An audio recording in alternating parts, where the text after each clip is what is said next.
Hello everybody, welcome back again to my YouTube channel. Thank you very much for watching. God bless you. If today is your first time, you are highly welcome. If you haven't subscribed, please consider subscribing. It's absolutely free. My returning subscribers, thank you very much. I do appreciate. Please, after subscribing, try to click on the bell sign, the bell icon beside the subscription button, so that you will be notified each time we upload our videos. Thank you very much. God bless you. So today we could go into the latest gist in town. This now trending gist and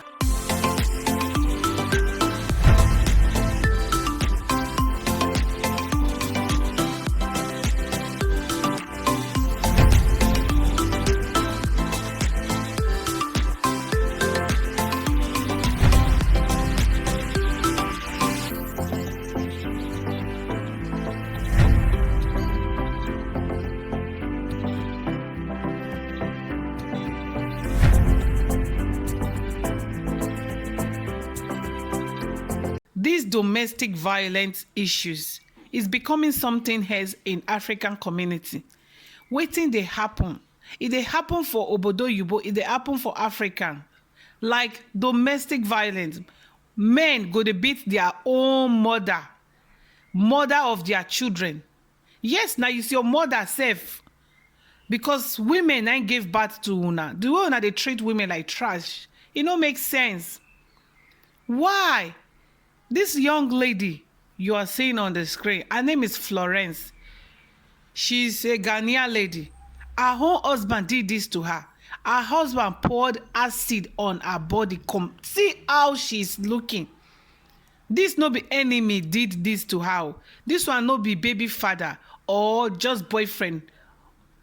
This na her husband, her own husband, married with children, did this to Florence. The man now is on the run. After he committed this crime, he just escaped. The police now don already declared him wanted.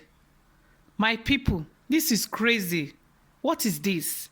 You see the reasons why some motivational speakers go dey preach, they educate women, tell them not to take shit from their men. Tell them when you see signs of slaps, just run away. Some people go come for them, say, why are you encouraging these women to leave their marriages, to leave their home? So imagine this kind of thing. Let's assume, say, this lady just quickly, run from all this wahala.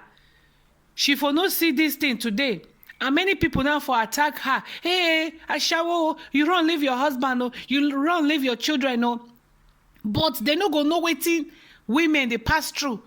If you no wear shoes, no dey explain problem may you never dey inside, or try to settle wahala may you never dey inside. Such marriages, if you notice any comma, run for your life. It's better you run with your two legs and but everything complete than they can't carry can't carry you coffee and handblast can't carry you comot for there.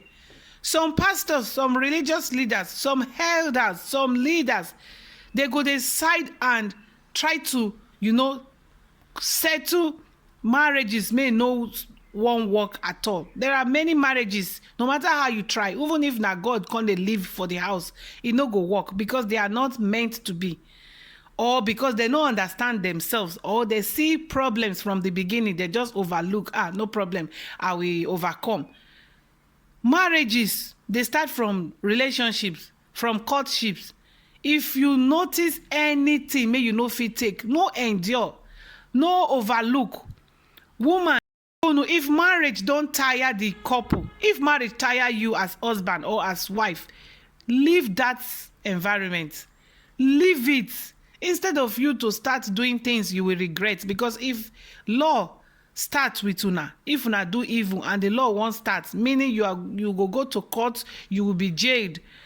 How you won't take waka, especially when una get children together, you kill one come dey prison, who go take care of una children? Una no dey think of una children, una no get feelings.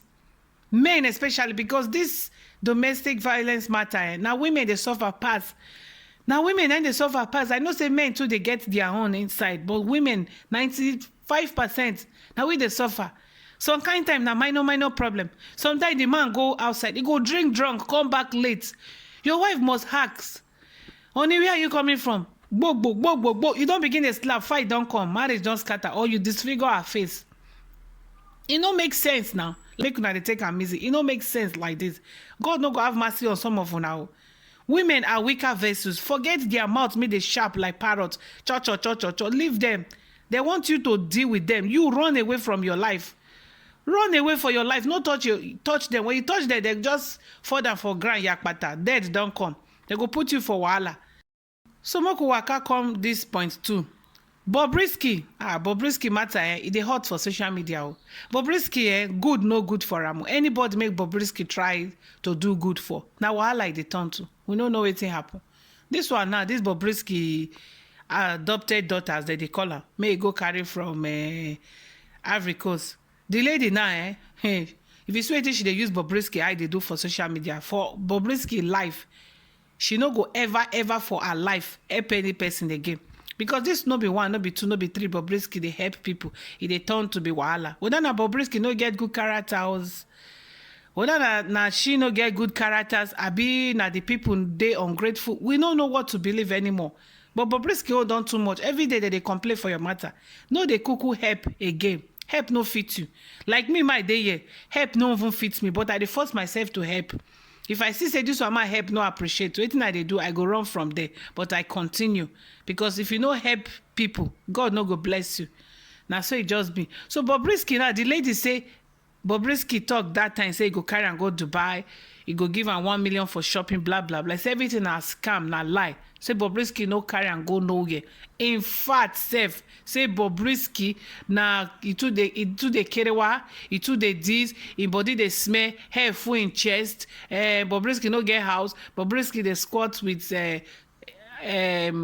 somebody. He no get his own house. From staying to hotel to squat with somebody, he no get his own car. All those car na borrow post, na posting, na fake life. Hey, my people, you see this life, e better me no even carry anybody near body. No get friends, no get enemies.